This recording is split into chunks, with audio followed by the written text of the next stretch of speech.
तो इस वीडियो में हम फ़िलासफ़ी बुक्स के बारे में बात करेंगे और ये वीडियो थोड़ी लंबी होगी क्योंकि मैं सिर्फ अपनी फ़ेवरेट बुक्स को शेयर नहीं करूँगा, बल्कि मेरे नज़दीक जितनी भी इम्पॉर्टेंट किताबें हैं फ़िलासफ़ी में, जो मतलब जिसको मैं जानता हूँ या जिसको मैं जिन किताबों को मैं पढ़ चुका हूँ कुछ हद तक और जिससे मुझे फ़ायदा हुआ है, तो मैं उन सबको एक ही वीडियो में शामिल करना चाहता हूँ ताकि सबके लिए आसानी हो जाए।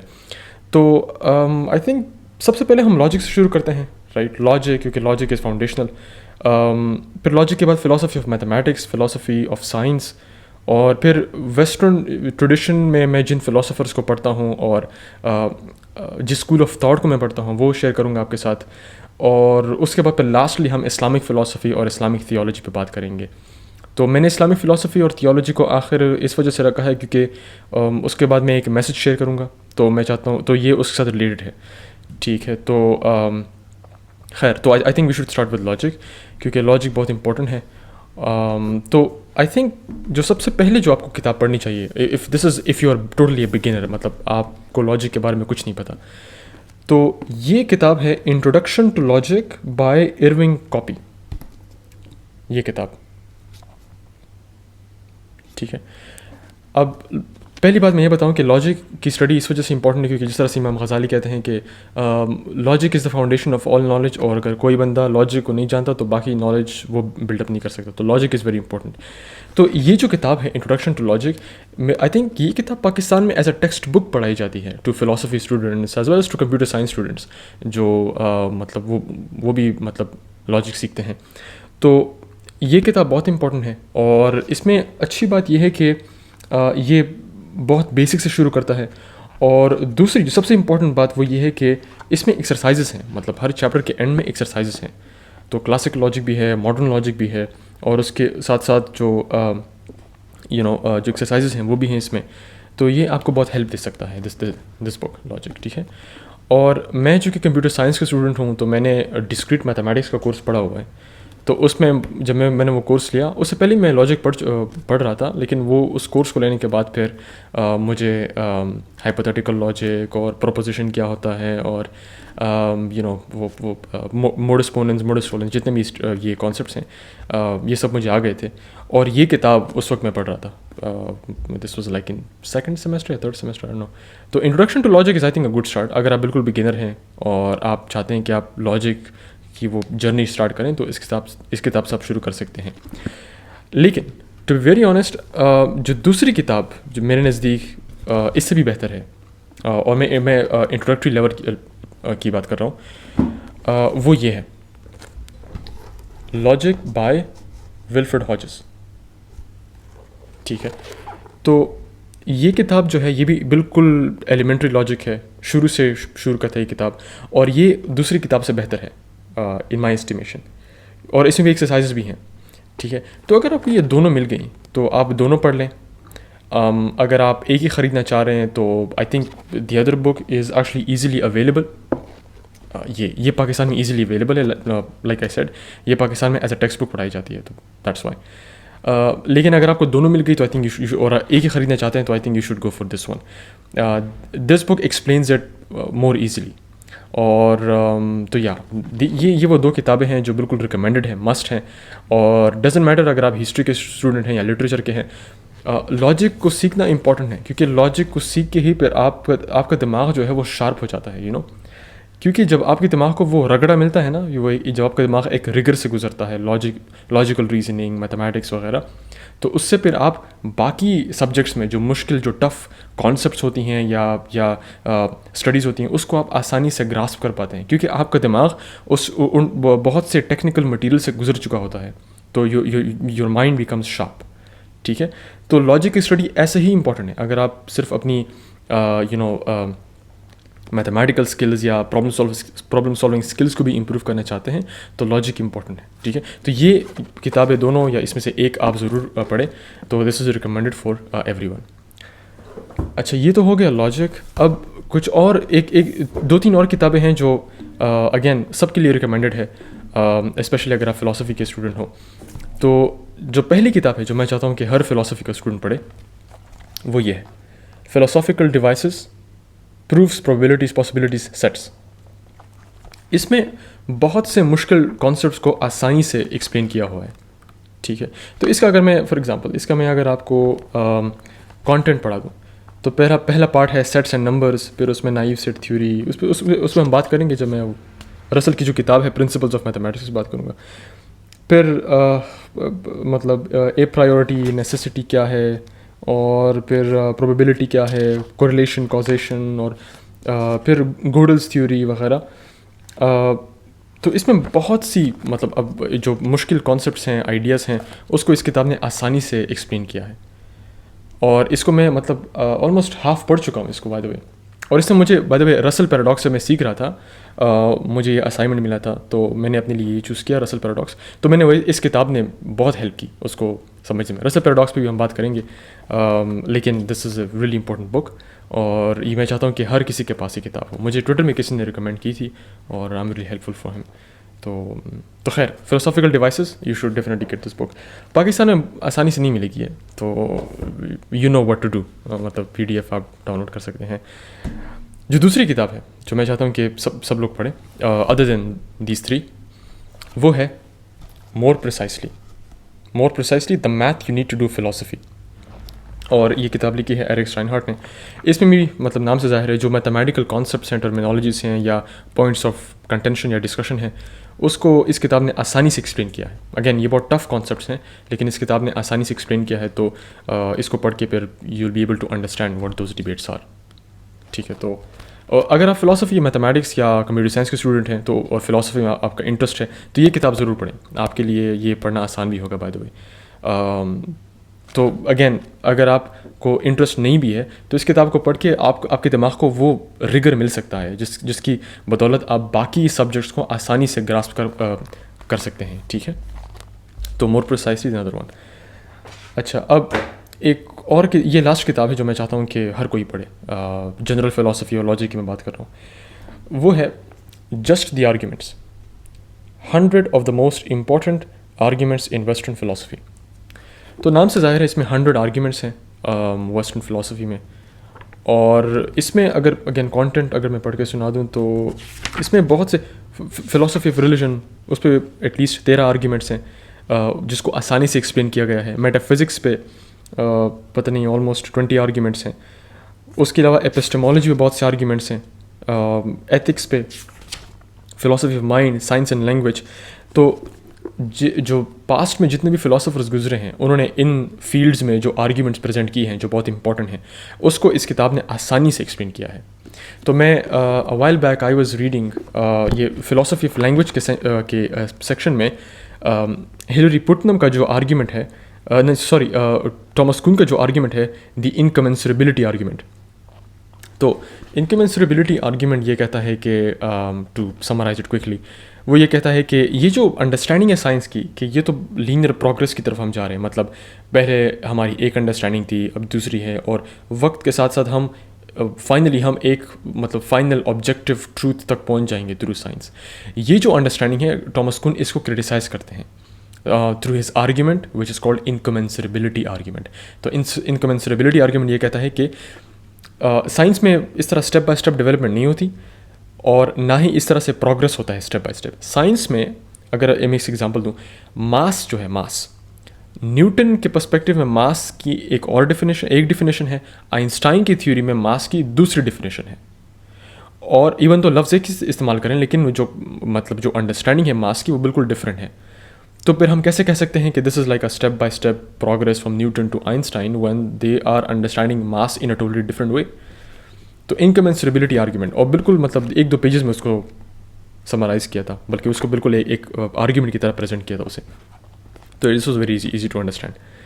तो ये किताब ज़रूर होनी चाहिए आपके पास अगर आप फ़िलासफ़ी में मतलब चाहते हैं कि उसको जो इंपॉर्टेंट आर्ग्यूमेंट्स हैं वो आपको पता हो और आपको समझ भी आए, फिर आप उसको या डिफेंड या क्रिटिसाइज़ करना चाहते हैं, तो ये उसमें फ़र्दर रीडिंग्स भी हैं bye the way, further readings.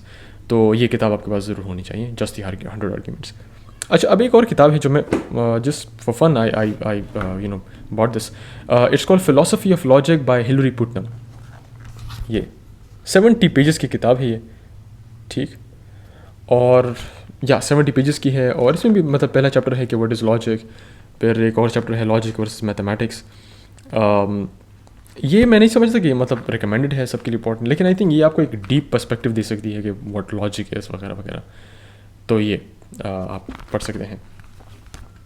अच्छा, बाकी अगर मैं आपको एक ऐसी किताब अभी बताता हूँ जो आपकी बहुत हेल्प कर सकती है when it comes to philosophy of logic या फिलोसफी ऑफ मैथमेटिक्स। तो मेरे पास ये किताब है the Oxford handbook of philosophy of mathematics and logic. तो ये एक एंथोलॉजी, इसमें मतलब मल्टीपल ऑथर्स ने यहाँ पे ऐसे लिखे हैं और इसमें बहुत इंपॉर्टेंट एसेस हैं। इसमें विटकिंस्टाइन, फ्रेगे, बर्टन रसल और ये स्टुअर्ट शपीरो और बाकी जो रीसेंट मैथमेटिशियंस हैं उनकी जो अंडरस्टैंडिंग है, उनकी जो आइडियाज़ थे यहाँ पे एक्सप्लेन हुआ है उसे।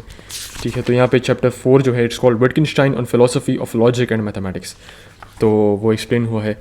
और बाकी क्वाइन जो बड़े मैथमेटिशियन गुजरे हैं 20th सेंचुरी के, फ़िलासफ़र भी थे, उसकी भी फ़िलासफ़ी इसमें है। तो बहुत से इसमें एसेस हैं, आर्टिकल्स हैं जो स्कॉलर्स ने लिखे हैं और ये ऑक्सफोर्ड ने पब्लिश किए हैं in the Oxford handbook series. और इसमें आप इससे अगर मतलब इफ़ यू वांट कुछ एसेस ऐसे हैं जो अगर आप चाहें तो पढ़ सकते हैं, विटकिंस्टाइन के, रसल के, फ्रेगे के वगैरह वगैरह। तो Oxford handbook of philosophy mathematics and logic ये आप पढ़ सकते हैं। ये पाकिस्तान में अवेलेबल नहीं है अगेन, सो अगर अवेलेबल नहीं है तो यू कैन मतलब get a PDF from some website. तो खैर लॉजिक और मैथमेटिक्स की जो फाउंडेशन है उस पर एसेस लिखे हुए हैं इसमें, वो भी आप पढ़ सकते हैं इससे। ठीक है, अच्छा, so this was logic and philosophy of mathematics. अब let's move on to philosophy of science. तो टॉमस कुन का जो मैंने जिक्र किया, राइट, अब एक उनकी किताब है मशहूर ज़माना। अगर आप फिलोसफी साइंस अगर आप पढ़ते हो तो आपको पता होगा मैं किस किताब की बात कर रहा हूँ। ये किताब है the structure of scientific revolutions by Thomas Kuhn. Again, like I said, मशहूर ज़माना. This book was a landmark. This book changed मतलब philosophy of science. और बहुत साइंस की जो अंडरस्टैंडिंग थी उस टाइम पे, पॉजिटिविज्म की, मतलब साइंस बस प्रोग्रेस कर रहा है स्टेप बाय स्टेप। उन्होंने इसको बदल के पैराडाइम का कॉन्सेप्ट प्रेजेंट कर दिया कि पैराडाइम होता है। और तो पैराडाइम फॉर एग्जांपल साइंस की अगर एक थ्योरी हो तो वो एक पैराडाइम की तरह होती है, और जब दूसरी थ्योरी इमर्ज होती है वो इस पैराडाइम को फिर हटा के वो हम दूसरा पैराडाइम मतलब वो लेंसेज पहन लेते हैं, तो उस लेंस के थ्रू हम दुनिया को एक तरह से देखते हैं। लेकिन इन दो थ्योरीज के दरमियान जो रिलेशन है वो इस तरह से नहीं है कि मतलब it's like a progression from theory A to theory B. ये बेसिकली दो पैराडाइम्स हैं जो कि अपने लिहाज से दुनिया को एक्सप्लेन करती है, और इसका मतलब प्रोग्रेस का कोई रिलेशन नहीं होता। फिर और ये बहुत इंटरेस्टिंग पॉइंट है क्योंकि डॉक्टर असद अहमद जो मेरे टीचर हैं इस्लामिक इंटेलेक्चुअल हिस्ट्री में, जिनके साथ मेरा इंटरव्यू भी हुआ है, आप देख सकते हैं इफ़ यू वांट, वो कहते हैं कि मुस्लिम साइंटिस्ट या मुस्लिम फ़िलासफ़र्स की जो अंडरस्टैंडिंग थी, इब्न अल-शातिर और कातिबी या कुतुबुद्दीन शराजी वगैरह, इनकी जो साइंस के बारे में जो अंडरस्टैंडिंग थी, इट वाज वेरी मतलब similar to the western philosophers of the 20th century, क्योंकि ये दोनों मानते थे कि philosophy is about like models, science gives you models, और उस मॉडल्स के थ्रू फिर हम दुनिया को स्टडी करते हैं, और that's all what science does. तो टॉमस कून की जो ये किताब है बहुत इंपॉर्टेंट है। अब ये बात है कि पैराडाइम शिफ्ट का जो पर्सपेक्टिव है, मतलब ये जो पूरा आइडिया है, इसको अब्यूज़ भी किया है बहुत ज़्यादा सोशल साइंसेज में। तो और ये टॉमस कून इस किताब में बेसिकली ये जो वर्जन है इसमें वो कहते भी हैं कि आई थिंक कि मैंने जो आइडिया प्रेजेंट किया था उसको लोगों ने मिस यूज़ भी किया है थोड़ा, और उस मिस यूज़ की वजह से फिर इस पर क्रिटिसिज्म भी हुई है, जो विच वॉज समथिंग दैट मतलब Thomas Kuhn was not even saying. तो ये है। तो खैर फिर भी आप ये किताब ज़रूर पढ़ें, बहुत अच्छी किताब है। अच्छा, दूसरी किताब जो है वो है ऑब्जेक्टिविटी बाय लॉरेंस डेस्टन। अच्छा, ये किताब बहुत इंपॉर्टेंट है, और उसकी वजह ये है कि इसकी अगर मैं एक पॉइंट इसका शेयर करूँ, वो ये है कि ऑब्जेक्टिविटी को जिस तरह से हम समझते हैं कि सब्जेक्टिव क्या है, ऑब्जेक्टिव क्या है, ये जो अंडरस्टैंडिंग थी इमानुएल कांट से पहले सब्जेक्टिव और ऑब्जेक्टिव की बिल्कुल ऑपोजिट मतलब मीनिंग्स थी। तो सब्जेक्टिव से मुराद हम क्या लेते हैं कि जो हमारे माइंड में हो, राइट, और ऑब्जेक्टिव क्या कि जो रियल है, बाहर है वगैरह वगैरह। जबकि इमानुएल कांट से पहले अगर आप स्कॉलास्टिक फिलोसफर्स को देखें तो वो उसको उल्टा मतलब समझते हैं। उनके नज़दीक ऑब्जेक्टिव वो है जो माइंड में होता है, और सब्जेक्टिव वो है जो दुनिया में अकर होता है। तो बिल्कुल इमानुएल कांट के बाद फिर उसकी इंटरवेंशन के बाद फिर ये दोनों ऑब्जेक्ट बिल्कुल चेंज हो गई, सॉरी ये जो मीनिंग है बिल्कुल चेंज हो गई। तो लॉरेंस डिस्टेंस की किताब अच्छी किताब है, और ये साइंस पे है कि जिस तरह से साइंस की जो अंडरस्टैंडिंग थी वो किस तरह से डेवलप हुई वगैरह वगैरह। तो ये बहुत ही अच्छी किताब। अब मैं एक और ऑक्सफोर्ड हैंड बुक शेयर करूँगा which you know kind of sums up everything. वो है Oxford hand book of philosophy of science. तो इसमें जो सबसे फेवरेट ऐसे जो मैंने पढ़ा, जो आर्टिकल मैंने पढ़ा वो था ओटावियो बुएनो का on the metaphysics and epistemology of science. और इसमें वो पे लोकल स्केप्टिसिज्म, ग्लोबल स्केप्टिसिज्म का जिक्र करते हैं कि साइंस कहाँ पे फंक्शन करता है, the science function global scepticism, local scepticism क्या होता है। तो देखें, ग्लोबल स्केप्टिसिज्म होता है जिसमें हम बिल्कुल एग्जिस्टेंस की फाउंडेशन को ही हम मतलब क्रिटिक करें। फॉर एग्जांपल जो brain in the vat thought experiment है वो आप गूगल पे सर्च कर सकते हैं, या उसके अलावा जो बाकी जो डेकार्ट का जो रेडिकल कार्टेशियन डाउट है, राइट। तो science can not function in global scepticism. अगर आप उस लेवल का स्केप्टिसिज्म आप अप्लाई करेंगे तो साइंस हो ही नहीं सकता। साइंस लोकल स्केप्टिसिज्म में फंक्शन करता है, और उसमें ये होता है कि आप कुछ असम्पशंस मतलब एज एक्सिम्स लेते हैं, उसको क्वेश्चन नहीं करते, और उन असम्पशंस पे बेसिस पे बाकी आप जो बाकी थ्योरीज होती हैं उस लोकल छोटे रीजनल स्केप्टिक्स एरिया में, उसमें फिर आप उसको एज अ स्केप्टिकल व्यू से देखते हैं। लेकिन बहुत से असम्पशंस आप सिर्फ अस्यूम करते हैं और उसको आप क्वेश्चन नहीं करते। तो फॉर एग्जांपल आई एग्जिस्ट, अब ये एक असम्पशन है, राइट। उसको अगर मैं इसको एनालाइज करना मैंने शुरू कर दिया तो मैं साइंस नहीं कर पाऊँगा। तो ग्लोबल स्केप्टिसिज्म और लोकल स्केप्टिसिज्म, और इसके अलावा और भी बहुत से आर्ग्यूमेंट्स हैं इसमें। तो ये फिलोसफी ऑफ साइंस का जो ऑक्सफोर्ड हैंड बुक है, this can help you a lot. बहुत से अच्छे एसेस हैं इसमें। ये जो ऑक्सफोर्ड हैंड बुक्स का सीरीज़ है, मेरे पास Oxford hand book of Islamic theology भी है, और उसमें अच्छे एसेस हैं, आर्टिकल्स हैं, तो आप पढ़ सकते हैं वो। अच्छा, तो this was philosophy of mathematics हो गया, लॉजिक हो गया, और फिलोसफी ऑफ साइंस भी हो गया। अब हम बात करते हैं वेस्टर्न ट्रेडिशन इन जनरल की, फिर उसके बाद मैं स्पेसिफिक उन स्कूल्स ऑफ थॉट और फिलोसफर्स का नाम मतलब शेयर करूँगा जो जिनको मैं पढ़ता हूँ। अच्छा, अगर एक जनरल ओवरव्यू चाहिए तो आई थिंक ये किताब आपको आसानी से मिल सकती है पाकिस्तान में। ये किताब है बर्टन रसल की ही है, the history of western philosophy, ठीक है। और ये पाकिस्तान में बहुत इजीली अवेलेबल है। रसल की जितनी भी, I was actually shocked, this is 2019 या 20 जब मैंने किताब ख़रीदी थी, तो जो एक बात मुझे पता चली वो ये थी कि रसल की जो किताबें हैं वो बहुत ही आसानी से मिल जाती हैं पाकिस्तान में। तो ये भी मतलब दिस इज़ एक्चुअली, अगर आप CSS का एक सिलेबस भी देखें फ़िलासफ़ी में तो ये एक्चुअली शामिल है। तो I may be this is the reason कि Russell is very well read. तो इस किताब में आपको एक ओवरव्यू मिल जाएगा कि कौन से फ़िलोसॉफिकल स्कूल्स ऑफ थॉट्स हैं या वेस्टर्न ट्रेडिशन में जो इंपॉर्टेंट थिंकर्स गुजरे हैं, तो वो इंट्रोडक्शन आप ले सकते हैं। लेकिन एक मैं ज़रूर कहूँगा यहाँ पे कि अक्सर आइडियाज़ जो अक्सर नहीं खैर लेकिन सम ऑफ द आइडियाज़ जो रसल ने एक्सप्लेन किए हैं इसमें वो गलत हैं, और I think to some extent he also misrepresents other thinkers. So I think आपको ज़रा अलर्ट होना चाहिए अगर आप ये पढ़ें। इससे सिर्फ आपको आइडिया हासिल होना चाहिए कि अच्छा ये थिंकर्स है वेस्टर्न ट्रेडिशन में।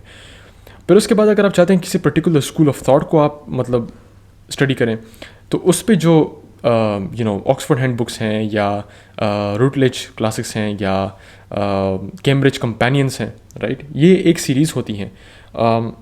तो उसमें उन जो स्कूल ऑफ थॉट या उन फिलोसफर्स पे जो किताबें इस तरह से एकेडमिकली पब्लिश हैं वो आप पढ़ सकते हैं। ये जो किताब है ये बेसिकली रसल का अपना पॉइंट ऑफ व्यू भी है इसमें, कि मतलब वो बाकायदा प्लेटो को फिर आखिर में क्रिटिसाइज़ भी करते हैं कि यूथ से दिस, मतलब उसके बाद फिर उसको क्रिटिसाइज़ करते हैं। तो this may not be a faithful या charitable explanation of what Plato thinks, इसमें वो उसको क्रिटिसाइज़ भी करते हैं। तो ये है। बाकी इसके अलावा ये एक और किताब है, ये पूरी वेस्टर्न ट्रेडिशन का मतलब वो नहीं है, इसमें स्कोलास्टिसिज्म बिल्कुल गायब है, और सिर्फ जो मेजर थिंकर्स हैं उनका यहाँ पे कुछ उसमें बायोग्राफी भी है और उनकी जो आइडियाज़ हैं वो भी यहाँ पे शामिल है। तो ये किताब है, again this is one of the books that is easily available in Pakistan, the story of philosophy by Will Durant. तो इसमें मैंने नीचे और कांट और शोपेनहावर के बारे में मतलब इसको मैंने पढ़ा था। It's a good book. I think ये स्टोरी लिखी हुई है और बहुत ही एक नॉवल की तरह फीलिंग आती है जब आप ये किताब पढ़ते हैं। अच्छा, इसके इन किताबों से आपको जनरल आइडिया हो जाएगा कि वेस्टर्न ट्रेडिशन में ये है वगैरह। मैं जिस स्कूल ऑफ थॉट को ज़्यादा स्टडी करता हूँ वो है रैशनलिज्म, और तो उसमें स्पिनोज़ा हैं, डेकार्ड हैं और लाइबनिस हैं। Leibniz is one of my favourite philosophers, if not the most favourite philosopher western tradition की जहाँ तक बात हो। तो रैशनलिज्म की अगर हम बात करें, तो मैंने वेस्टर्न ट्रेडिशन को जब थोड़ा जाना तो मुझे रैशनलिज्म अच्छा लगा, उसको मुझे एक्सप्लोर करना था। तो रैशनलिस्ट थिंकर्स जो थे उनकी किताबें मेरे पास हैं। तो ये किताब है सबसे पहले which is a compilation of 2 books of Descartes, discourse on meditations, ठीक है, और sorry, discourse on method and the meditations. अब द मेडिटेशंस वो किताब उन्होंने लिखी थी जिसमें वो I think therefore I am का जो मतलब मशहूर ज़माना जो लाइन थी वो भी इसी किताब में बोली थी, द मेडिटेशंस में। तो ये सेकंड मेडिटेशंस में वो यहाँ पे कहते हैं कि आई एम आई एग्जिस्ट। तो उसके बाद फिर वो कहते हैं कि मतलब वो ये प्रूव करते हैं कि I can not doubt my existence. The meditations में बेसिकली डेकार्ड वो सब हर एक चीज़ को वो क्रिटिसाइज़ करते हैं स्केप्टिकल व्यू पॉइंट से कि I can not trust anything. Basically किसी भी चीज़ में अगर एक थोड़ा सा भी अगर डाउट की गुंजाइश हो तो वो फॉल्स है। तो इस रेडिकल कार्टेशियन डाउट का इस्तेमाल करके वो फिर इस अपने एग्जिस्टेंस को भी वो क्वेश्चन करते हैं। लेकिन फिर आखिर में वो इस कंक्लूजन तक पहुंचते हैं कि if I doubt my existence then I have proved my existence. क्योंकि एक डाउट करने के लिए you have to exist, I have to exist. क्योंकि अगर आप एग्जिस्ट नहीं करते तो फिर डाउट कहाँ से आ गया, राइट? तो doubt, in order for doubt to happen I have to exist. अब इसमें फिर वो कहते हैं कि but I who am certain that I am do not yet know clearly enough what I am. तो अगर मैं कहता हूँ कि मैं एग्जिस्ट करता हूँ तो फिर वो कहते हैं कि ये मैं कौन है। तो इसमें फिर वो मतलब डिबेट शुरू कर देते हैं। फिर इसमें 6 मेडिटेशन है टोटल।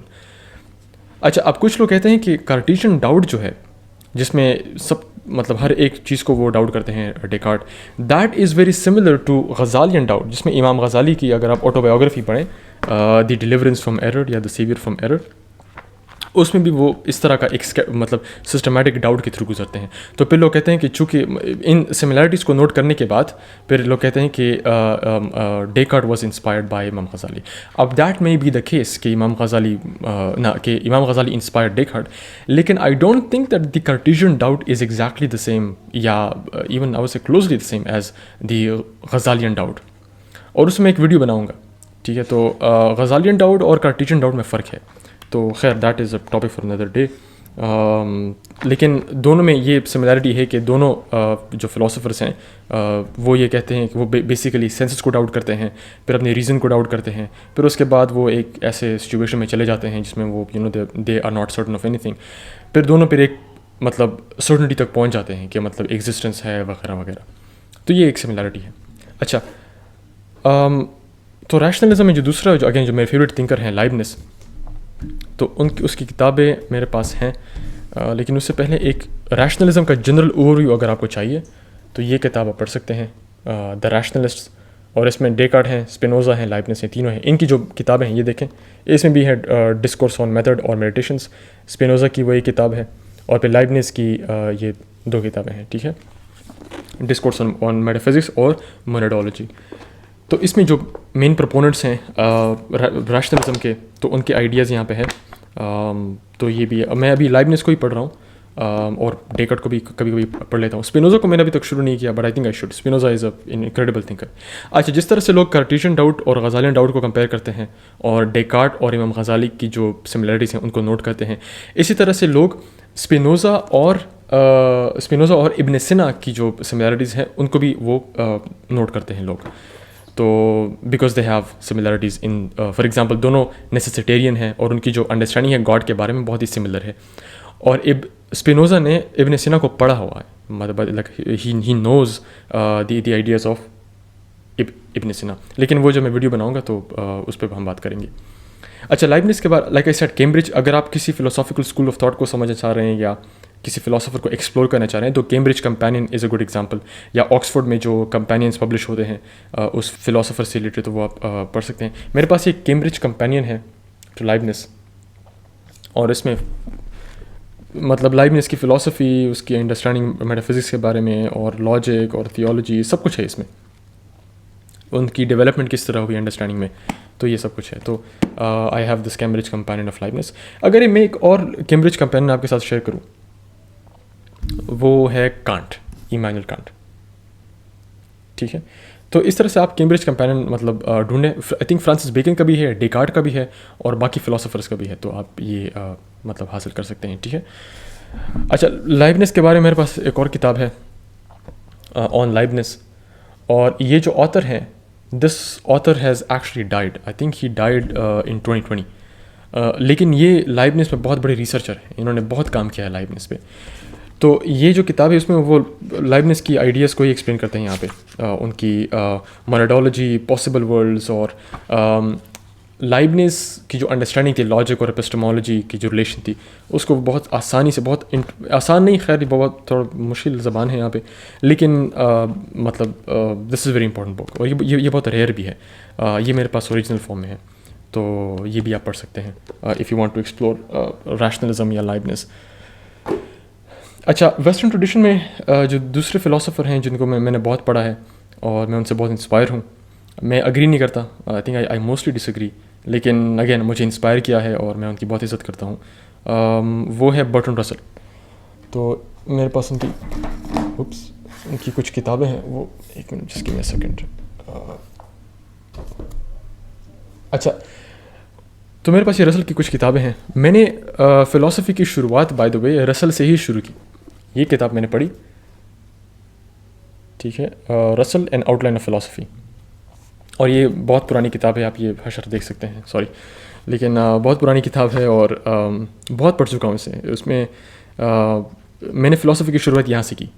इस किताब ने मुझे मतलब इंट्रीग किया फ़िलासफ़ी के लिए। इसका चैप्टर 1 है, बहुत अच्छा चैप्टर है, इसका फ़िलासॉफिकल डाउट्स। तो उसमें वो बेसिकली वही, आई थिंक वो गज़ालियन डाउट या कार्टेशियन डाउट की तरह आपको लेके जाते हैं कि अच्छा मैं एक चेयर देख रहा हूँ, but do I really see this chair, फिर वो कहते हैं कि ये तो मतलब लाइट रेस फॉल होती हैं आइस पे, फिर रॉड्स एंड कॉन्स जो होते हैं फोटो रिसेप्टर्स, वो ऑक्सीपिटल लोब तक वो इमेज पहुँचाते हैं, फिर इमेज बनता है, फिर ये वगैरह। लेकिन ये तो मतलब डिपेंडेंट हो गया ना, वो ये पूरा मतलब जो मैं इमेज मेरे माइंड में है, जो मैं देख रहा हूँ, ये तो इन चीज़ों पर डिपेंडेंट है। अगर ये चेंज हो जाए फिर मेरा इमेज भी चेंज हो जाएगा। तो what is the difference between the chair that I see and the chair as it is? ठीक है, क्योंकि ये तो डिपेंडेंट हो गया ना, कलर पे डिपेंडेंट हो गया कि, और ये लाइट रेस पे डिपेंडेंट हो गया। तो what is the chair as it is and what is the chair that I am perceiving, इन दोनों में फ़र्क क्या है? तो पहला चैप्टर ही आपको मतलब it will take you on a roller coaster, और मैंने वो जैसे ही मैंने शुरू किया आई वाज लाइक इंट्रिग्ड। तो ये अच्छी किताब है, an outline of philosophy by Bertrand Russell.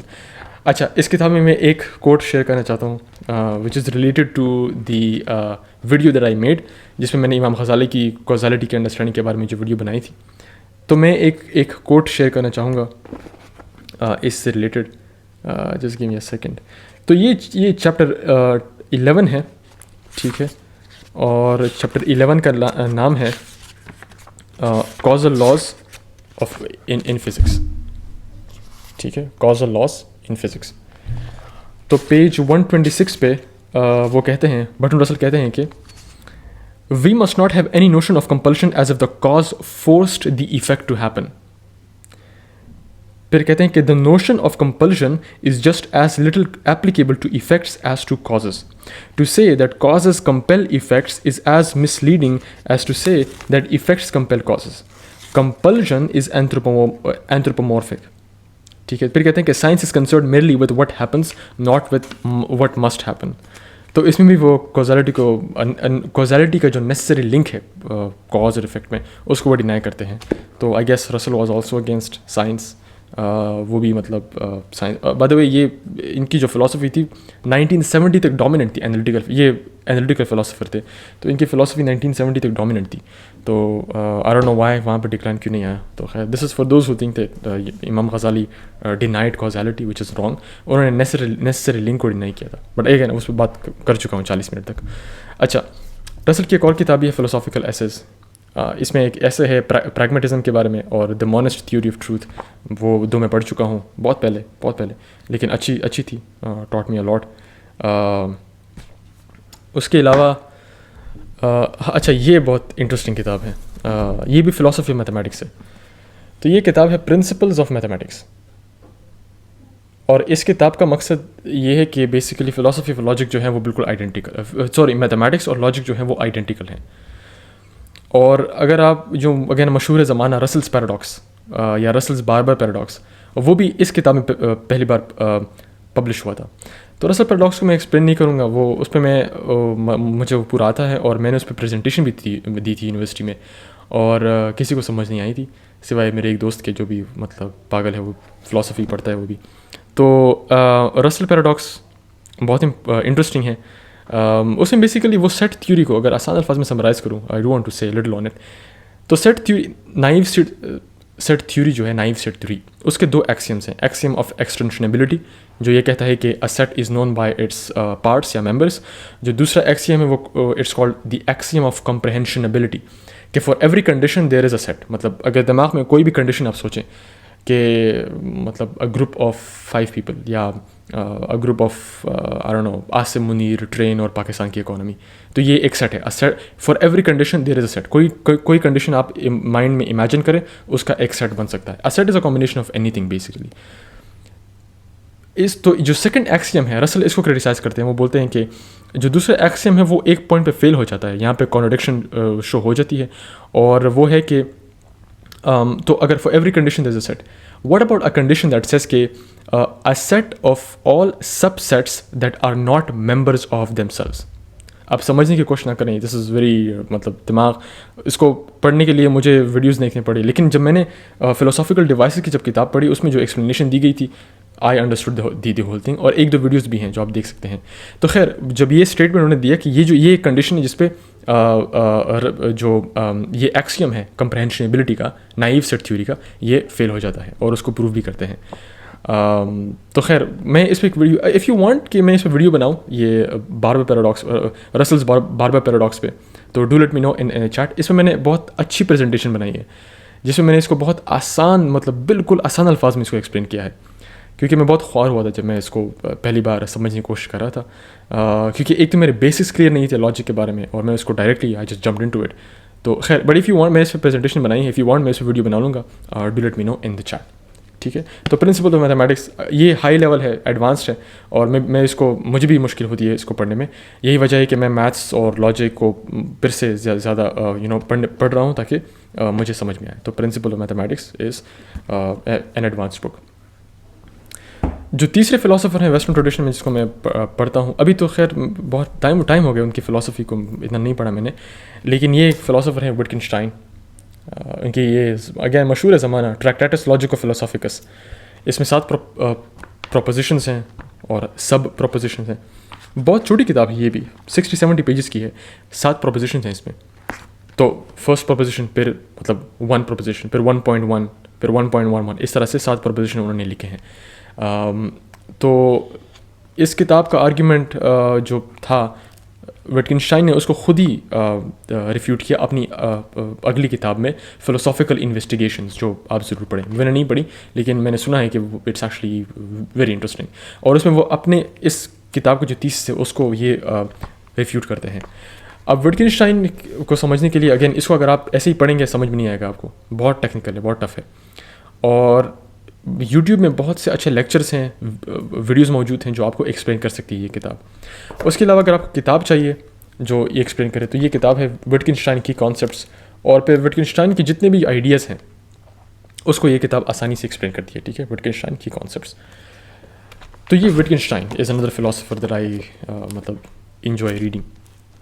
अच्छा, लास्टली रसल की एक और किताब है जो आई थिंक अगेन आपके पास होनी चाहिए, this can give you a good perspective, आपके दिमाग को भी एक रिगर मिल सकता है। वो ये है द प्रॉब्लम्स ऑफ फिलोसफी, और ये पाकिस्तान में अवेलेबल है by the way. Like I said, Russell की जितनी भी किताबें हैं they are actually easily available, तो ये किताब भी ज़रूर पढ़ें। अच्छा, ये तो हो गया। अब अच्छा, जो चौथे फिलोसोफर हैं, फोर्थ, वो हैं फ्रीडरिक नीचे। तो मेरे पास, sorry just give me a second, मेरे पास नीचे की जो उनकी जो किताबें हैं उसका पूरा सेट है यहाँ पे। अच्छा, तो नीचे की किताबों का मेरे पास ये सेट पड़ा हुआ है, मैं आपको दिखा दूँ, एक मिनट। ये जी सारी किताबें नीचे की हैं, तो नीचे is another philosopher that I wanted to explore, क्योंकि बहुत से लोग इन्होंने इसको हाइप किया हुआ था और आई थॉट कि I should check it out. अक्सर मैं BS इंग्लिश के जो स्टूडेंट्स को देखा हूँ, लड़के जो हैं BS इंग्लिश के लड़के, वो नीचे को बहुत ही शौक से पढ़ते हैं। तो मैं तो मतलब I was all maths and logic, मैं तो वहाँ का था। लेकिन नीचे को जब मैंने पढ़ा तो यार this guy is genius. I would not से कि मतलब he is just a random गाय, लोगों ने परसेप्शन ये बनाया हुआ है अनफॉर्चुनेटली, लेकिन नीचे नीचे मतलब is very important genealogical history में जो इनकी कंट्रीब्यूशन है, और बाकी he does ask important questions. तो नीचे अगर आपको मौका मिले तो नीचे को भी आप ज़रूर पढ़ें। और ये किताब है, मैं किताब पढ़ा था 10 बुक ज़राथुस्त्रा, बहुत अच्छी किताब है। उसमें मतलब जिस तरह पोएटिक तरीके से ये बंदा लिखता है ना, तो दिस इज़ वेरी इंटरेस्टिंग। मैं तो रसल को पढ़ने का आदी था, तो रसल में तो बिल्कुल मैथ्स की तरह वो सब कुछ लिखता है, which is very dry and boring. लेकिन नीचे वो एक जुमले में आपको 1000 मतलब आइडियाज़ दे देता है, राइट। तो नीचे इज़ वेरी क्रिएटिव, तो नीचे को आप ज़रूर पढ़ें।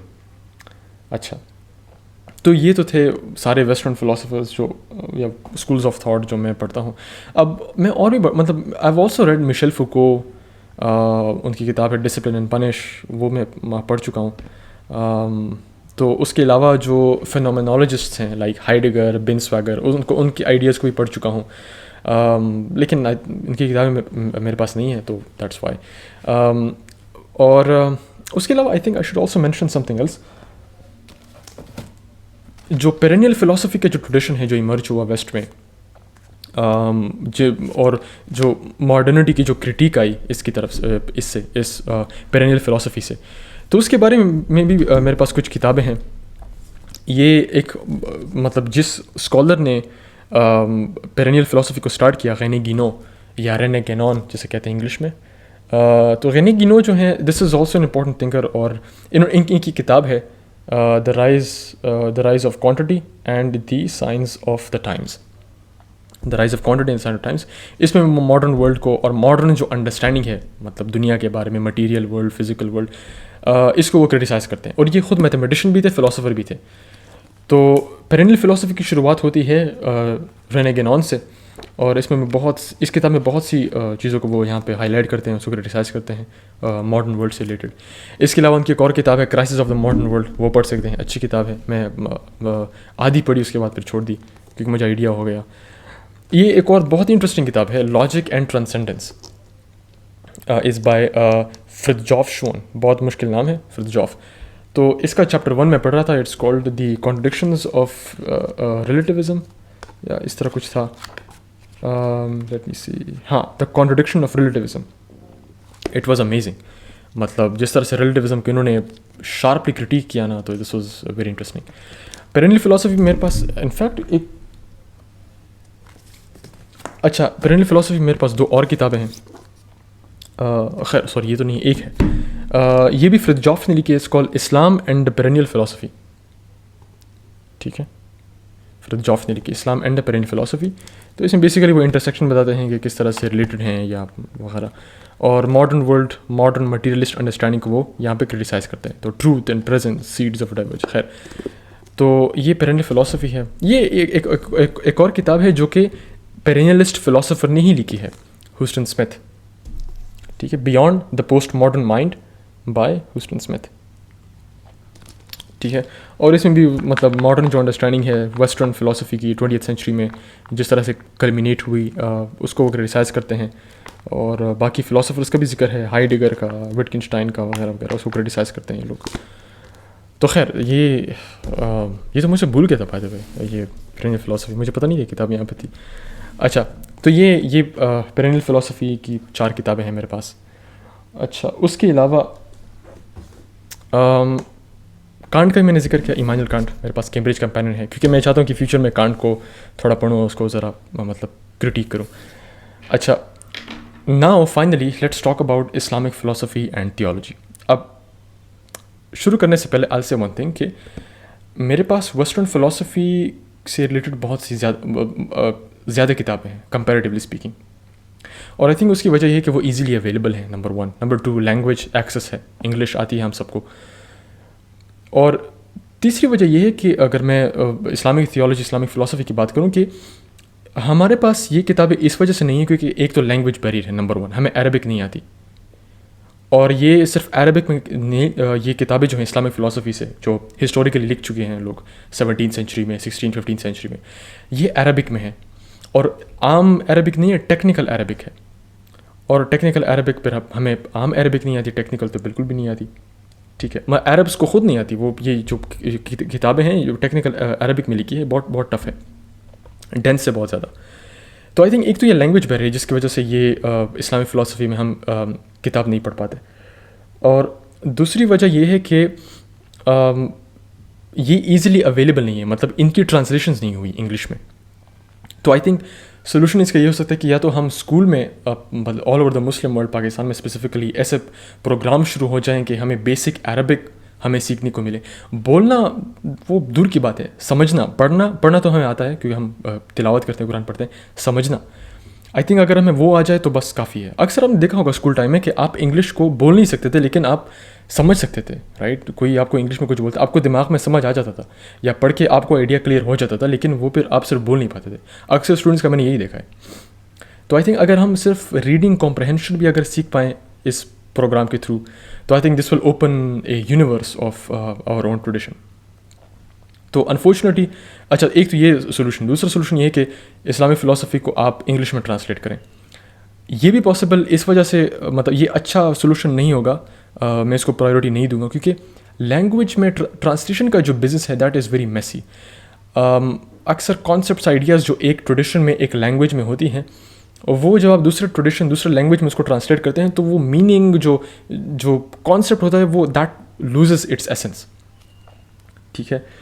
अब इसके अगर मैं एग्जांपल दूँ तो तहाफ़ुत अल फ़लासिफ़ा, अब तहाफ़ुत को उन्होंने डिस्ट्रक्शन करार दे दिया, और फ़लासिफ़ा जबकि एवेसेनिस्ट का ग्रुप था उन्होंने इसको फ़िलासफ़र्स कह दिया, ठीक है। अब इस्लामिक ट्रेडिशन में लोगों को पता था कि तहाफ़ुत अल फ़लासिफ़ा का पता क्या है। 16वीं सेंचुरी के जो थियोलॉजियंस, फ़िलासफ़र्स थे जो डिबेट्स वो कर रहे थे इस पे, उनको पता था कि हु इज़ इब्न सीना, who is Imam Ghazali referring to when he says फ़लासिफ़ा, ठीक है। लेकिन एक आउटसाइडर पर्सपेक्टिव से जब आप देखते हैं तो ओ फ़लासफ़ा, फ़िलासफ़र्स, मतलब ये जो एटमोलॉजी सेम है तो मतलब लोग समझते हैं कि मीनिंग भी सेम है, फ़लसफ़ा, फ़िलासफ़िया, फ़िलासफ़िस्ट, फ़िलासफ़र्स वगैरह। तो और आई थिंक बहुत से मैंने ये देखा कि हम ये जो इमाम ग़ज़ाली, इब्न सीना, इब्न रुश्द के आपस में जो बैक एंड फोर्थ हुई है, डिबेट्स हुई हैं, मैंने ख़ुद और बहुत से लोगों ने, इनफैक्ट एवरीवन, सब ने इस डिबेट को एज एन आउटसाइडर देखा है, as an outsider of Islamic tradition, not as someone who is part of this heritage. हमने इस डिबेट को एज एन आउटसाइडर देखा है। मुझे जब इंट्रोड्यूस करवाया गया था इस डिबेट से थ्रू परवेज़ हुद भाई, उस टाइम में मैं उनका बहुत बड़ा फ़ैन था, 2020 की बात है। मुझे उनके थ्रू पता चला, और उनके थ्रू उनकी जो अंडरस्टैंडिंग थी वो ये ओरिएंटलिस्ट लिटरेचर से उन्होंने ये आइडिया सीखे थे। तो I was introduced to the whole Ghazali Taymiyya, Ghazali Ibn Sina debate from an outside perspective, outside lens से मैं इन सबको देख रहा था, not as someone who is part of the tradition. तो ये एक बहुत बड़ा गैप है बिटवीन अस, मतलब जो हम रह रहे हैं, और हमारी जो रिवायत है, इंटेलेक्चुअल ट्रेडिशन है, जिसमें हज़ारों फ़िलासफ़र्स, लॉजिशियन, थियोलॉजियंस गुजरे हैं। तो ये सिचुएशन बनी हुई है हमारे पास कि हम, या ना तो हमारे पास लैंग्वेज एक्सेस है, बहुत टाइम लगेगा उसमें, दूसरा है कि वो इंग्लिश में ट्रांसलेटेड नहीं है, और मैं मतलब आई वांट कि मैं जल्दी से पढ़ूँ, इंग्लिश में हो, बिकॉज मैं खुद अरबिक सीख रहा हूँ, लेकिन इंग्लिश में अगर ट्रांसलेट हो जाए तो उसका मसला होगा। तो ये एक डिलेमा है जो हमें सॉल्व करना है। हमें आई थिंक स्टेट लेवल पे कुछ प्रोजेक्ट्स होने चाहिए जो इस मसले को हल करें। अच्छा, अब खैर there are few books I want to share about Islamic philosophy and theology. तो पहले अगर आप चाहते हैं कि अगर आपके माइंड में कुछ डाउट्स हैं, मतलब एथियस्ट के अगर आप डिबेट्स आपने सुने हो या उनकी वीडियोज़ देखे हों, उसकी वजह से आपके दिमाग में कुछ डाउट्स हैं, तो ये किताब है द डिवाइन रियलिटी, और ये हमज़ा ज़ोरज़िस ने लिखी है। बहुत बड़े स्कॉलर हैं, मतलब इनकी अगर आप डिबेट्स में शायद आपने देखी होगी, his debates were very helpful actually for me, जब मैं डेवलपमेंट स्टेज में था, अभी भी हूँ, लेकिन पहले शुरू में एथियज़म, इस्लाम और बहुत से इस तरह टॉपिक्स है टफ़ जो मैं हैंडल नहीं कर पा रहा था। तो हमज़ा ज़ोरज़िस की डिबेट्स, उनकी ये किताब और उनके लेक्चर्स बहुत हेल्पफुल थे। तो ये किताब अगर आप बिल्कुल बिगिनर हैं, कुछ नहीं आता, और आप चाहते हैं कि आपको इस्लामिक आंसर्स मिले, मतलब रीज़न के साथ, ये जितने भी डाउट्स के, अगर आपके दिमाग में डाउट्स हैं, तो ये किताब आपके सारे डाउट्स का आंसर दे सकता है, डिवाइन रियलिटी। इसमें गॉड्स एग्जिस्टेंस के बहुत से आर्ग्यूमेंट्स हैं, और जो कॉमन टैक्टिक्स लोग एथियस्ट इस्तेमाल करते हैं डिबेट्स में, उनके आंसर सब उन्होंने मतलब लिखा हुआ है. He has protected everything from the very beginning. अच्छा, थियोलॉजी की अगर हम बात करें तो मैं एक मोटी किताब शेयर करता हूँ, और ये है Blackwell companion to natural theology. और इस कंपेनियन में 10 आर्ग्यूमेंट्स हैं गॉड्स की एग्जिस्टेंस के बारे में. बहुत टफ किताब है. तो argument from consciousness, Kalam cosmological argument, the contingency argument of Leibniz, 10 arguments हैं, मोरालिटी का आर्ग्यूमेंट वगैरह वगैरह. तो ये बहुत जो एक्सपीरियंस मतलब जो एक्सपर्ट्स हैं उन्होंने लिखी है. तो मैं अभी लाइबनिज का जो आर्ग्यूमेंट है, लाइबनिजियन कॉस्मोलॉजिकल आर्ग्यूमेंट, तो मैं उसको सीख रहा हूँ, और ऑलमोस्ट 100 पेजेस का है और बहुत टेक्निकल है. तो उसके लिए मतलब मैं बेसिक्स स्ट्रॉन्ग कर रहा हूँ और बार बार रिवाइज कर रहा हूँ ताकि दिमाग में आइडियाज़ बैठ जाएँ. तो ये आपके पास होनी चाहिए. अगेन अवेलेबल नहीं है तो you know what to do, get a PDF. अच्छा, उसके अलावा ये इमाम गज़ाली की किताब है अल-इक़्तिसाद फ़िल एतिक़ाद, मॉडरेशन बिलीफ. और ये थियोलॉजी की किताब है, लेकिन ये बेसिकली इमाम गज़ाली रैशनली प्रूफ करते हैं गॉड्स एग्जिस्टेंस को, और जो अशरी अकीदा है उसको भी वो ये प्रूफ करते हैं, जो अशरी अकीदा है अल्लाह के बारे में, गॉड्स एट्रीब्यूट्स वगैरह वगैरह. तो दिस इज़ रिगरस. इसमें भी वो कॉस्मोलॉजिकल, कलाम कॉस्मोलॉजिकल आर्ग्यूमेंट के everything that begins to exist has a cause, the universe began to exist, therefore the universe has a cause. ये इमाम गज़ाली ने इस किताब में और बाकी किताबों में लिखा हुआ है. तो ये first proposition, second proposition, third proposition. तो दिस इज़ वेरी टेक्निकल, बहुत ही रिगरस है, रैशनल है, और रीज़न पे बहुत ज़्यादा डिपेंड. तो मतलब this is a good book. आपको ये पढ़नी चाहिए इफ़ यू आर इंटरेस्टेड. इमाम गज़ाली की किताब है, उनकी तहाफ़त भी आप पढ़ लें, अच्छी किताब है. इब्न सीना को भी ज़रूर पढ़ें. अब मैं एक वीडियो बनाऊंगा जिसमें मैं Islamic the history of Islamic philosophy, मतलब इस्लामिक फ़िलासफ़ी में कौन सी किताबें हैं जो आप पढ़ सकते हैं उसको समझने के लिए, जो मेन डिबेट के पॉइंट्स थे, जो कंटेंशन थे जिस पे लोग डिबेट कर रहे थे. इनफैक्ट मेरे पास एक और किताब है, ये just for starters you can start with this one, Islamic philosophy from its origins to the present. This is by Seyyed Hossein Nasr, और बहुत अच्छी किताब है. इंटरेस्टिंग तरीके से इन्होंने इसको एक्सप्लेन किया है. The question of existence and ontology जो डिबेट्स हो रही थी, dimensions of the Islamic tradition, और शराजी जो स्कूल ऑफ शराज जो था जिसमें E.J. जुरजानी आते हैं, तफ्ताज़ानी वगैरह, कलाम, फ़िलासफ़ीज़, बहुत से अच्छे टॉपिक्स पे इन्होंने ये किताब लिखी है. तो ये भी आप ले सकते. आई थिंक सैयद हुसैन नसर की एक और किताब थी, या this one, Islam in the modern world. ये भी अच्छी किताब है. फ़िलासफ़ी ज़्यादा नहीं है, बस एक हिस्ट्री है, पर्सपेक्टिव है उनका, अपने थॉट्स कुछ शेयर कर रहे हैं. Islam in the modern world, challenge by the west, threaten by fundamentalism, keeping faith with tradition. तो इसमें ये भी अच्छी किताब है, ये पढ़ सकते हैं. लेकिन I was talking about this book actually. ये जो किताब है इसमें आपको इस्लामिक फ़िलासफ़ी में जो पॉइंट्स ऑफ कंटेंशन थे, जो जिस पर लोग डिबेट्स कर रहे थे, और डेवलपमेंट किस तरह हुई, वो भी आपको एक पर्सपेक्टिव मिल सकता है. खैर, इसमें मैं अलग वीडियो बनाऊंगा, दैट्स अ डिफरेंट थिंग. लेकिन अभी मुझे याद आया तो थॉट ऑल शेयर दिस. अच्छा, मेरे पास ये इब्न सीना की किताब है. किताब का जो एक सेक्शन है, लॉजिक का सेक्शन, वो है, इसका इंग्लिश ट्रांसलेशन हुआ है. तो इब्न सीना ने किताब लिखी थी अल नजात, ठीक है, और उसका सेक्शन, उसका लॉजिक का जो सेक्शन है वो मेरे पास इंग्लिश ट्रांसलेशन में है, जिसकी ट्रांसलेशन डॉक्टर असद अहमद ने की है. तो he is my teacher in Islamic intellectual history. तो इब्न सीना again he is a genius. I think that मतलब वो इस्लामिक फ़िलासफ़ी की जो डेवलपमेंट बाद में हुई पोस्ट क्लासिकल एरा में 1150 से लेकर 1900 तक, इब्न सीना के अलावा पॉसिबल ही नहीं है. मतलब अगर वो ना होते तो पता नहीं फ़िलासफ़ी कहाँ होती. एक दूसरे कलाम भी एक फ़िलासफ़ी का जानर था, लेकिन अगर ये इब्न सीना ना होते तो इस्लामिक फ़िलासफ़ी बहुत डिफरेंट होती पोस्ट क्लासिकल एरा में. तो ये भी इंटरेस्टिंग किताब है, मेरे पास है, और कभी इसको पढ़ लेता हूँ. और you know it's very interesting. Ibn Sina is a systematic thinker, तो ये भी है. अच्छा, इस्लामिक ट्रेडिशन से एक और मैं एक किताब शेयर करता हूँ. ये एक ऑथर, ये किताब का नाम है पैलिम्सिस्ट ऑफ देमसेल्व्स, ठीक है. ये भी डॉक्टर असद अहमद ने लिखी है. Logic and commentary in post classical Muslim south Asia. तो इस किताब में एक लॉजिशियन थे 18th सेंचुरी के, जिनका नाम था मुहिब्बुल अल बिहारी. और इस किताब में, ये जो किताब है, इस किताब में उनका एक लॉजिक की किताब थी, logic text book, Sullam al Ulum the ladder of the sciences, उसको ट्रांसलेट भी किया हुआ है, तो वो इस किताब में है। पूरी लॉजिक जो टेक्स्ट बुक है वो इस किताब में है। उसके साथ साथ उस किताब का कॉन्टेक्स्ट क्या है, कमेंटेरी का क्या ट्रेडिशन था इस्लामिक हिस्ट्री में, और मतलब बेसिकली स्कॉलर्स जो थे साउथ एशिया में वो किताब पे कमेंट्रीज लिखते थे कि लॉजिक की एक टेक्स्ट बुक है, उस पर कमेंटेरी, फिर इस कमेंटेरी पे कमेंटेरी, इस तरह वगैरह वगैरह, सुपर कमेंटेरी, फिर सुपर डुपर कमेंटेरी, राइट। तो इस किताब में सब कुछ है। इस किताब में वो टेक्स्ट बुक भी है लॉजिक का, वो आप पढ़ सकते हैं।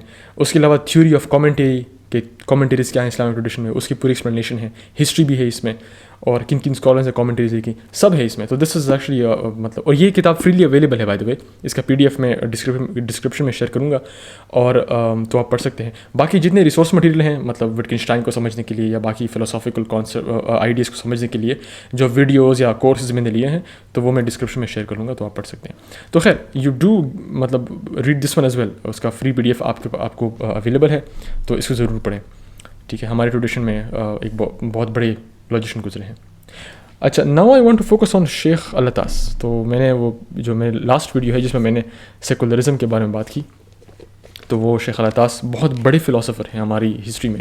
He is 92 years old now. बहुत उनकी उम्र हो गई है, अल्लाह उनको और उम्र दे, लंबी उम्र दे। लेकिन I think he is one of the most original philosophers of recent times, in recent times, 20th century में। तो उनकी किताब है इस्लाम एंड सेकुलरिज्म, जिस तरह मैंने पहले बताया था बुक रिकमेंडेशन की पहली वीडियो में, यह पढ़ सकते हैं। उसके अलावा उनकी ये मैं समझता हूँ मैग्नम ओपस, मतलब उनकी सबसे बड़ी किताब, इम्पोर्टेंट किताब है, वो है prolegomena to the metaphysics of Islam. ठीक है, शेख अल-अत्तास। ये जो वर्जन है ये भी आउट ऑफ प्रिंट है। तो मुझे ये एक दोस्त हैं मेरे, ट्विटर में ही हैं, उन्होंने मुझे ये किताब गिफ्ट की थी। वो हार्वर्ड में पढ़ते हैं, बहुत ही काबिल है माशाल्लाह। तो उन्होंने मुझे ये गिफ्ट की थी। आई वाज मतलब कुडंट बिलीव इट जब उन्होंने मुझे ये गिफ्ट की। तो this is an interesting book by the वे।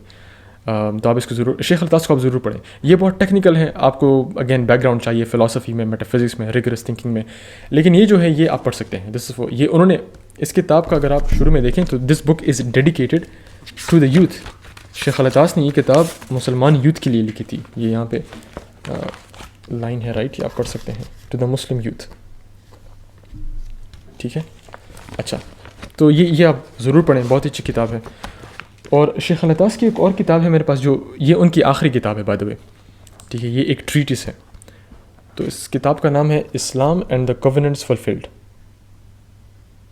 ठीक है, शेख अल-अत्तास, ये उनकी आखिरी किताब है। इस किताब के बाद वो मतलब रिटायर हो चुके हैं, is not going to write anything. तो ये उनकी रिसेंट किताब है। मैं इसको आधा पढ़ चुका हूँ इसको, बहुत ही अच्छी किताब है। और ये बेसिकली अकबरियन फ़िलासफ़ी को ये फॉलो करते हैं, इब्न अरबी की जो ट्रेडिशन है। तो he is also again an important thinker. तो और मैं चाहता हूँ कि मैंने इस्लाम एंड सेकुलरिज्म पे कोर्स पढ़ाया था बाय द वे, और next maybe I will do it again, और उसको मैंने एक्सप्लेन किया था किताब को। तो बहुत लोगों ने उससे फ़ायदा उठाया। और मैं चाहता हूँ कि पाकिस्तान में कुछ ऑथर्स हैं जो मैं मुस्लिम फ़िलासफ़र्स हैं जो मैं चाहता हूँ कि सब लोग पढ़ें। शेख अल-अत्तास हैं, अब्दुर्रहमान ताहा हैं, लेकिन उसके लिए अरबिक सीखनी होगी मुझे। और एक है may be he is not Muslim, लेकिन ही मतलब वो सिग्नल इस तरह देखें वो मुसलमान हो चुके हैं, वाइल हलाक। तो मैं चाहता हूँ कि ये 3 ऐसे स्कॉलर्स हैं जो मैं चाहता हूँ कि हर कोई पढ़े पाकिस्तान में या मुस्लिम वर्ल्ड में। तो Sheikh al Attas is actually one of them. तो पाकिस्तान में मेरा प्रोजेक्ट है कि ये स्कॉलर्स में इंट्रोड्यूस करवाऊँ। अच्छा, ओके, अच्छा, थोड़ा इब्न तैमिया की बात करते हैं। तो Ibn Taymiyya again is an interesting philosopher, theologian. और ये किताब रिसेंटली पब्लिश हुई है दारुल अरकम ने। इब्न तैमिया की जो उनकी जो मेटाफिज़िक्स है उसके बारे में है। ठीक है, तो this book is called ibn Taymiyyah creation x materia. ठीक है, तो दिस इज़ ऑल्सो वेरी फ़िलोसॉफिकल। और इसमें इब्न तैमिया कुरान से जो रैशनल आर्ग्यूमेंट्स वो डिराइव करते हैं क्रिएशन के बारे में, और इसको इस किताब में बहुत अच्छे से एक्सप्लेन किया हुआ है। इब्न तैमिया ने अपनी जो किताबें लिखी थी उसमें बेसिकली जो मटेरियल जो है वो कलेक्ट करके ये आर्ग्यूमेंट उनका यहाँ पे प्रेजेंट हुआ है। तो दारुल अरकम अच्छी किताब पब्लिश कर दे, बेसिकली रिवाइविंग इब्न तैमिया, उनकी जो फ़िलासफ़ी है, मेटाफिज़िक्स है, और फ़िलासफ़ी ऑफ लैंग्वेज वगैरह। तो ये भी अच्छी किताब है, आपको मिल सकती है आसान प्राइसेस में अब्रॉड। अच्छा, उसके अलावा आप शायद इसको जानते होंगे, इस ऑथर को। बहुत रिसेंट टाइम्स में, आज के ज़माने में बहुत बड़े स्कॉलर हैं हम मुस्लिम वर्ल्ड में, शेख हसन स्पाइकर। उनको अच्छा नहीं लगता जब उनको कोई शेख बोलता है ही, लेकिन हमारे लिए तो हैं। तो ये उनकी किताब है Meta critic of can't and the possibilities of the possibility of metaphysics. इसमें वो इमानुएल कांट को क्रिटिक करते हैं। बहुत छोटी किताब है, इट्स लाइक 170 पेजेस, लेकिन ये किताब जो है बहुत इंपॉर्टेंट है। और मतलब शेख हसन स्पाइकर जो हैं इज़ अ ब्रिलियंट स्कॉलर, और वो कैम्ब्रिज से मतलब पढ़े हैं। वहाँ से उन्होंने फ़िलासफ़ी बेसिकली डिग्री हासिल की। उसके बाद वो ट्रेडिशनल साइंसेस में 12 साल तक वो ट्रेडिशनल साइंसेस और ट्रेडिशनल फ़िलासफ़ी उन्होंने पढ़ी है। तो he is well versed in both traditions. उनको पता है कि विटगेनस्टाइन क्या कह रहा है, और उनको ये भी पता है कि दाऊद अल-क़ैसरी क्या कह रहा है, जो हमारे ट्रेडिशन में है। तो दोनों, तो दिस इज़ इंपॉर्टेंट, राइट। दोनों उनको पता है, वेस्टर्न ट्रेडिशन भी पता है, इस्लामिक ट्रेडिशन भी पता है। और यही वजह कि वो इतनी मतलब अथॉरिटी के साथ ये किताब लिख रहे हैं। उनकी एक और किताब है things as they are, Nafs al Amr and the metaphysical foundations of objective truth. ये बहुत ही टेक्निकल है। मैं 2-3 चैप्टर्स पढ़ के I could not read further. मैं बोर भी हो गया था because I could not understand much of it. लेकिन मैं चाहता हूँ कि इस बुक को मैं फिनिश करूँ। अभी तो मैं हिस्ट्री और थियोलॉजी पढ़ रहा हूँ अक्सर, लेकिन मैं चाहता हूँ कि फ़िलासफ़ी पे ज़रा फोकस करूँ। History and anthropology for the most part I am reading these days. अच्छा, this is I think the last book, और इसके अलावा मुझे नहीं लगता और कोई किताब है। या this is the last book. ये किताब है, मैं हैरान हूँ कि लोग इस स्कॉलर को नहीं जानते पाकिस्तान इंडिया में। ये स्कॉलर हैं सैयद ज़फ़रुल हसन, ठीक है। उनकी किताब है फ़िलासफ़ी ऑफ क्रिटिक। अब ये किताब 1949 में लिखी थी। अब ये जो ऑथर हैं, ये फ़िलासफ़र जो हैं, ये बहुत बड़े फ़िलासफ़र गुजरे हैं। ये वेस्टर्न फ़िलासफ़ी में ही महारत हासिल थी इन्हें। वेस्टर्न फ़िलासफ़ी, रियलिज़म और डेकार्ट, स्पिनोज़ा, इन पे इन्होंने किताबें लिखी हैं। लेकिन ये वेस्टर्न फ़िलासफ़ी में इनकी कंट्रीब्यूशन ओरिजिनल हैं, और इनका बहुत बड़ा नाम था वेस्टर्न फ़िलासफ़ी उस टाइम में। और ये एकेडमिक सर्कल्स में, जर्मनी में, इंग्लैंड में, जो ऑक्सफोर्ड, कैम्ब्रिज में, ये बहुत, this was like huge name. और मैं हैरान हूँ कि लोगों को पता नहीं है इसके बारे में, ठीक है। तो इन्होंने किताब लिखी थी रियलिज़म पे, जो वेस्टर्न ट्रेडिशन है रियलिज़म का, उसमें जो स्कूल ऑफ थॉट है, उसको बाइबल ऑफ रियलिज़म कहा गया। फिर इसकी किताबें पता नहीं कहाँ कहाँ शाया हुई, जर्नल्स में पब्लिश हुई, और इसको मतलब 100 ईयर्स ऑफ ब्रिटिश फ़िलासफ़ी में इनका जिक्र हुआ, इनके कंट्रीब्यूशन का। तो सैयद ज़फ़रुल हसन इज़ मतलब genius. I don't know, he definitely surpasses Iqbal, to be very honest. जहाँ तक वेस्टर्न फ़िलासफ़ी में कंट्रीब्यूशन का ताल्लुक है, तो he definitely surpasses it without a doubt. क्योंकि इनका इकबाल ने ख़ुद इनको मतलब इंडोर्स किया हुआ है। इकबाल कहते हैं कि the world of Islam and specially the Muslim university should be proud of this work, जो उन्होंने किताब लिखी थी एक।